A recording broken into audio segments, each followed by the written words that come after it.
പേരെന്താന്ന് പറഞ്ഞ? പറഞ്ഞിട്ടില്ല. എന്താ പറയില്ലേ? പറയും. എങ്കി പറ. ആന്റണിന്നാ. എന്ത് ഗണി? ആന്റണി. Good name. ആന്റി ഗണി. ശ്രദ്ധിക്കാം, സാധാരണ ഇന്റർവ്യൂ ചെയ്യുന്ന ആൾക്കാരെ പോലെയല്ല മഞ്ജുളൻ ഇന്റർവ്യൂ ചെയ്യുന്നത്. ഈസി ക്വസ്റ്റ്യൻസ് മഞ്ജുളന്റെ നിഘണ്ടുവിലേ ഇല്ല. ബുദ്ധി കൊണ്ട് മാത്രം ഉത്തരം പറയണം. ക്വസ്റ്റ്യൻ നമ്പർ 1 ആലോചിച്ചിട്ട് പറഞ്ഞാൽ മതി. കാള കിടക്കും കയറോട്. എന്ത് അറിയില്ല? പരമകഷ്ടം. ക്വസ്റ്റ്യൻ നമ്പർ 2 മുറ്റത്തെ ചെപ്പിന് അടപ്പില്ല. എന്താണ്? പെട്ടെന്ന് പറ. അറിയില്ല? കഷ്ടം. എന്നാൽ നിങ്ങൾക്ക് പറയാൻ എളുപ്പത്തിന് ഇതിനേക്കാൾ വെറും ഈസി ക്വസ്റ്റ്യൻ ചോദിക്കാം. സൈക്കിൾ വട്ടത്തിൽ ചവിട്ടുമ്പോൾ നീളത്തിൽ പോകുന്നത് എന്തുകൊണ്ട്? അതും അറിയില്ല? ഇരിക്കടോ. പിന്നെ എന്തിനാ നിങ്ങൾ ഡ്രൈവർ പണിക്കെന്നും പറഞ്ഞുകൊണ്ട് ഇവിടെ ഓടി വന്നത്?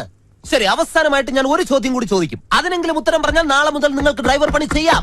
ക്വസ്റ്റ്യൻ ആലോചിച്ച് മാത്രം ഉത്തരം പറയുക. കിക്കിലിക്കും കിളികിൽക്കും ഉത്തരത്തിൽ ചത്തിരിക്കും. ആര്?